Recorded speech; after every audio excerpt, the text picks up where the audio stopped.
Hello students, आज हम पढ़ेंगे class 9 subject science physics chapter 2 force and laws of motion part A. तो ये अभी हमारा रनिंग में चैप्टर जो है वो टॉपिक कौन सा है, force and laws of motion. इससे पहले पार्ट 7 में मैंने आपको Newton third law of motion के बारे में बताया था, तो मैं आज उसको थोड़ा सा आपको रिवाइज कराता हूँ। तो Newton third law of motion क्या होता है? Newton third law of motion होता है to every action there and equal and opposite reaction. ठीक है, कोई बॉडी अगर किसी दूसरी बॉडी पर जितना फोर्स लगाती है तो वो बॉडी भी उस पर उतना ही फोर्स लगाती है, बट दोनों की डायरेक्शन क्या होती है, अपोजिट। ठीक है, आज मैं आपको पढ़ाने वाला हूँ जो आज आपका टॉपिक है conservation of momentum. Conservation of momentum.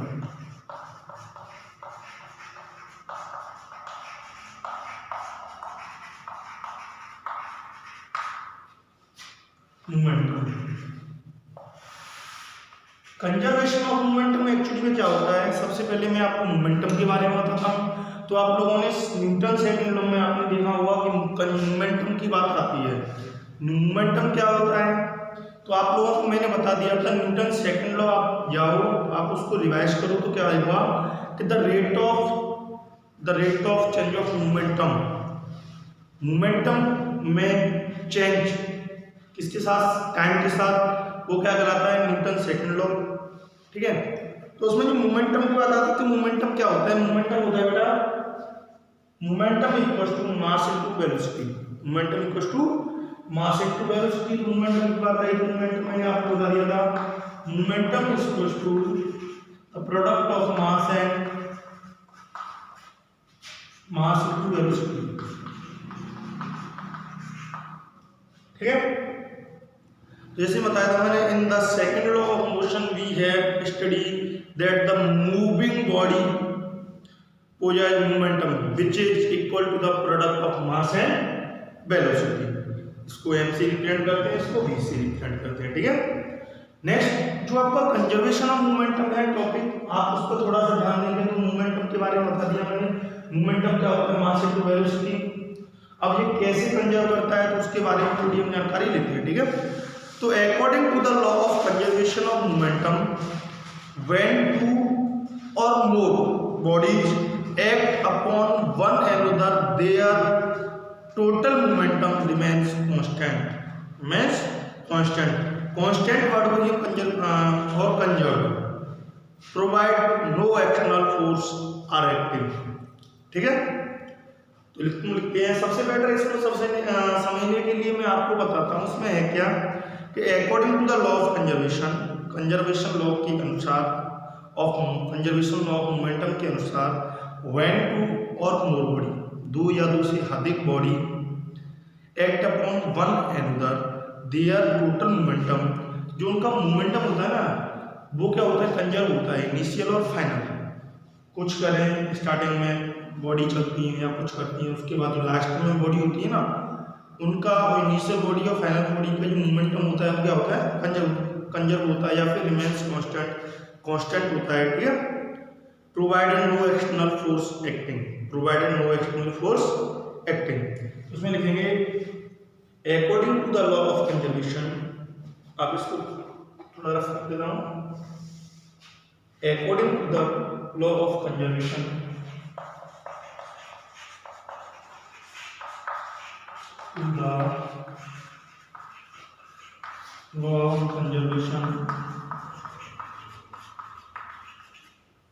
law of conservation of momentum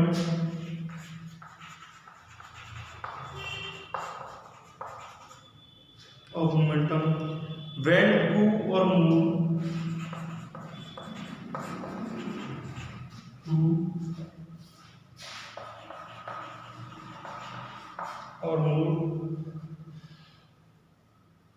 bodies act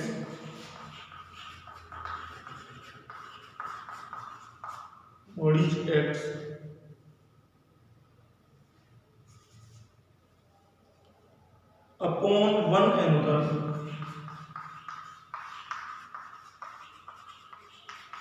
upon one another, their total momentum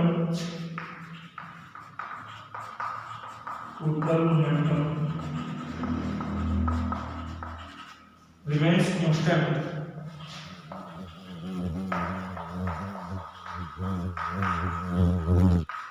Remains constant vector में और conserve,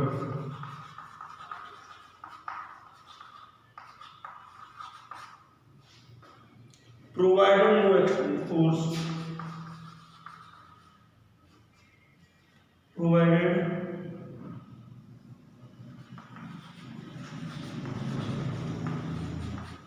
no external force,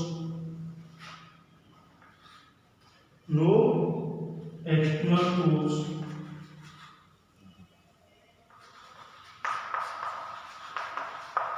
no external force are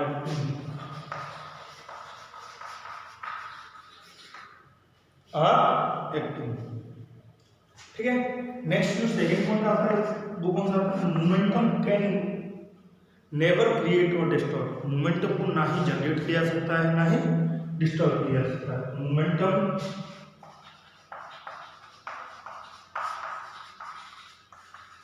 can never created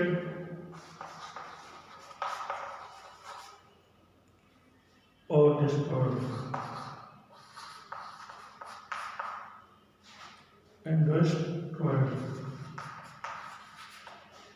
second third point आ जाएगा the law of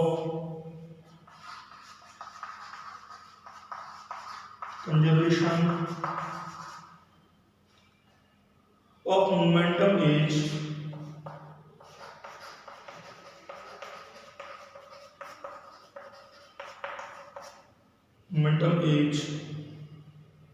also known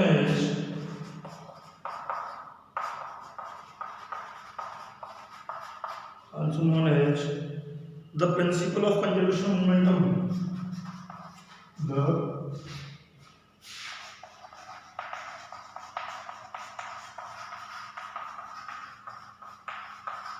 conservation momentum।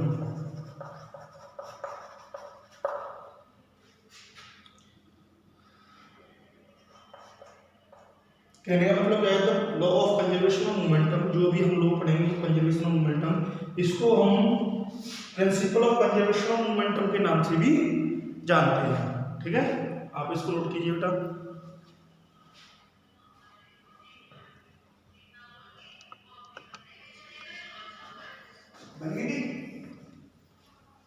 Next, तो मैंने आप लोगों को इसके बारे में बताया, मोमेंटम कैन नेवर क्रिएट और no has destroyed, the law of conservation of momentum is also known as the principle of conservation of momentum, ठीक है। नेक्स्ट इसके बाद देखते हैं हम लोग, नीचे लिखता हूं उसमें, the principle of conservation of momentum, the principle of conservation of momentum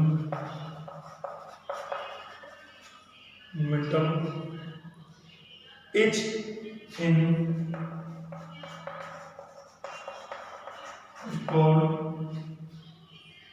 accord with Newton's third law,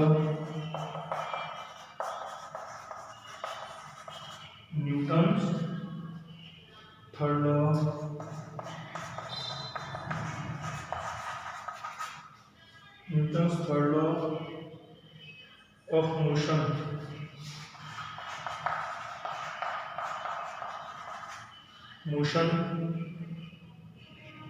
which say that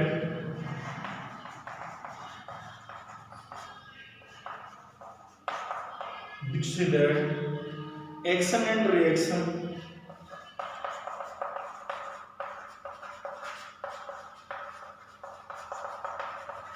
reaction are equal and opposite, electron force are equal and opposite.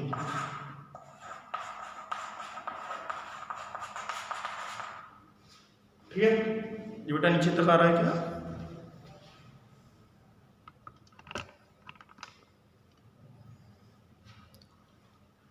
इसको मैं आपको समझाता हूं, देखो ध्यान से देखें। The principle of conservation of momentum is in accord with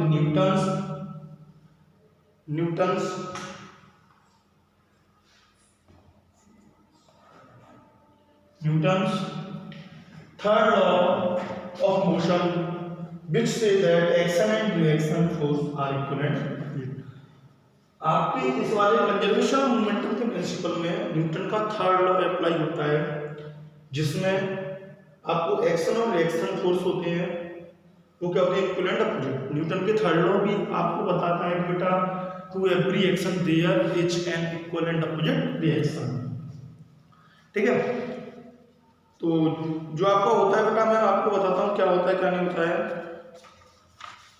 तो आप इसको नोट कीजिए थोड़ा।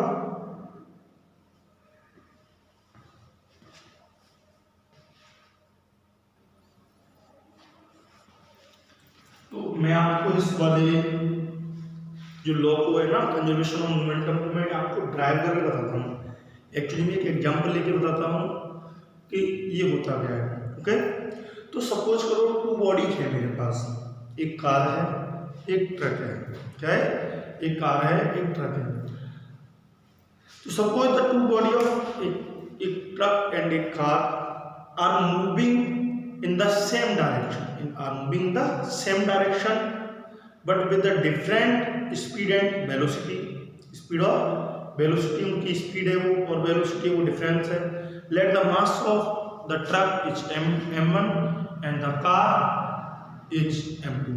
ठीक है, देखते हैं बेटा, सपोज करो मेरे पास ये वाला है ना, ये मेरे पास क्या है?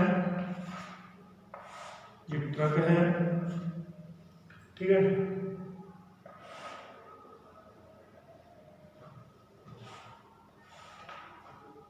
ये क्या है? ट्रक है।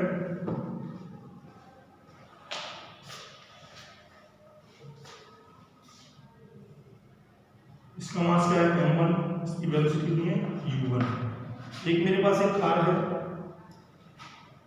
जो कार है वो क्या करनी है? उसकी स्पीड है, इसका मास m2, उसकी स्पीड कितनी है? u2। इधर मूव करते हैं। यहाँ पर ये क्या होता है? ये बिफोर कॉलिजन। क्या है? Before moment collision. Before collision, collision से पहले मोमेंटम क्या होगा? तो collision momentum m1 u1 plus m2 u2, क्योंकि इसका क्या होगा? p1, तो m1 u1 plus m2 u2। ये कॉलिजन के टाइम पे क्या होता है? ये ट्रक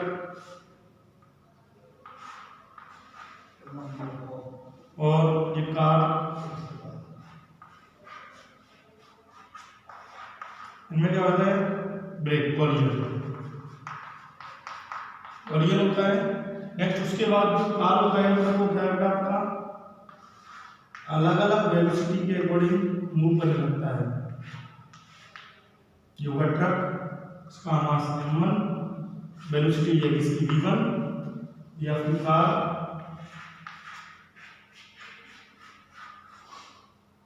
इसका मास m2, वेलोसिटी हुई v2। इधर मोशन। ठीक है, आफ्टर कॉलिजन क्या होगा?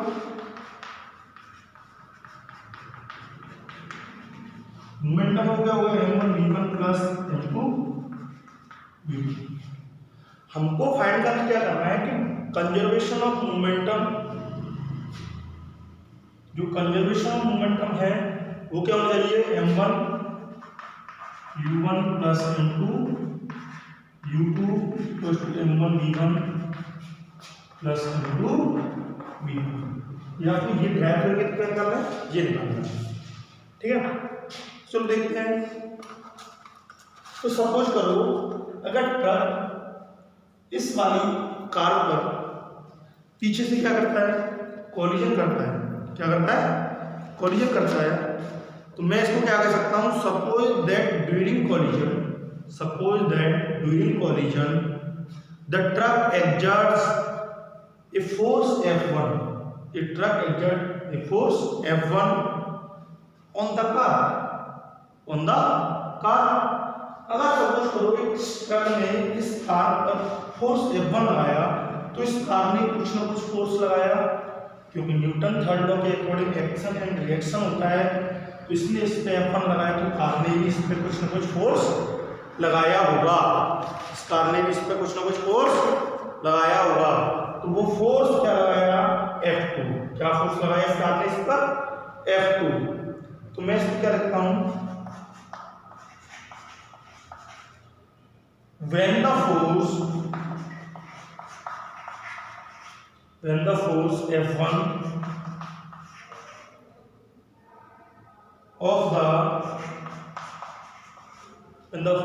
of the truck acts on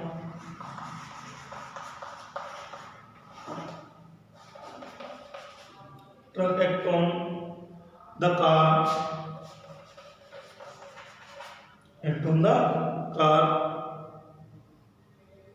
for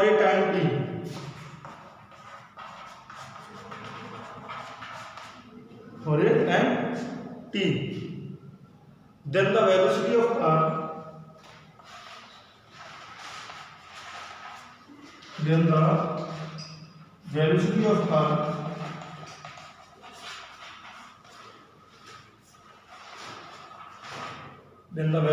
car changes from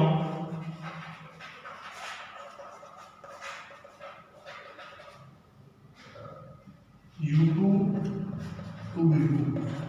u2 से कितनी हुई, v2। तो एक्सीलरेशन क्या हो जाएगा हमारे पास, a2 equal to v2 minus के u2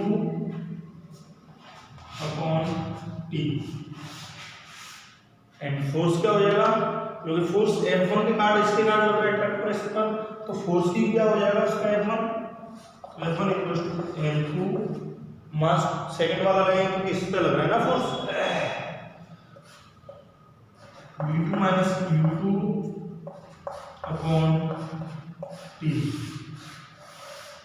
तो दिक्कत है आती बेटा, ठीक है, आप इसको नोट कीजिए क्योंकि मैं डायग्राम तो नहीं रफ करूंगा, केवल नीचे वाले को रफ करूंगा। ओके, क्योंकि इसके कारण ट्रक के कारण इसको फोर्स लगा तो कितना लगा, पहले इसका एक्सीलरेशन निकालेंगे। इसकी स्पीड कितनी चेंज हुई, पहले u2 थी फिर कितनी हो गई v2, तो इसकी एक्सीलरेशन कितना चेंज होगा, v2 minus u2 upon t car का। तो फोर्स किसके द्वारा लगाया गया, ट्रक के द्वारा, तो F1 बराबर F1 इक्वल टू m2 किसका लेंगे, मास कार का, v2 minus u2 upon t। Rough करता हूं इसको, कॉपी कर लो बेटा।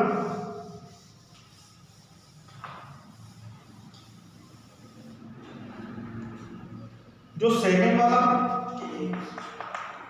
इसी में जो सेकंड है, अगर a1 निकालेंगे तो a1 कितना निकलेगा, v1 minus u1 upon t। जो फोर्स F2 आएगा कितना आएगा, m1 v1 minus u1 upon 2। जो निकालेंगे बेटा कितना आएगा, F1 माइनस के F2। So that the force on the truck कितना हुआ, नाउ न्यूटन थर्ड लॉ, इसके ऊपर लिखेंगे Newton third law, Newton third law.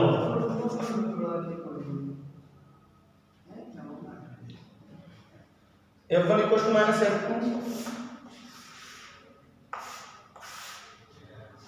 F1 कितना है, अभी हमने निकाला था F1 कितना निकला था, m2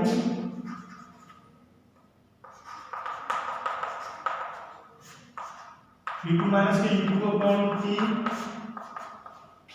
माइनस के m1 v1 माइनस के u1 अपॉन t, t से t खत्म, m2v2 m2u2 मल्टीप्लिकेशन करेंगे माइनस के m1v1 m1u1, इसको इधर ले आओ, इसको इधर ले आओ, क्या होगा m1v2 m2v2 sorry plus m1v1 m1u1 plus m2u2, m1u1 plus m2u2 equal to m1v1 plus m2v2, ये 2 2 बेटा ठीक है।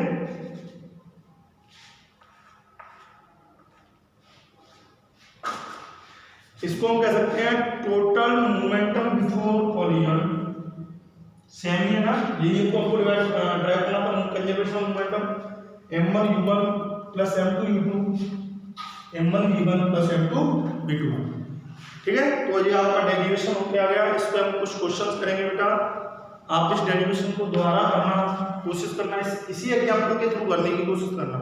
Okay, thank you, have a nice day.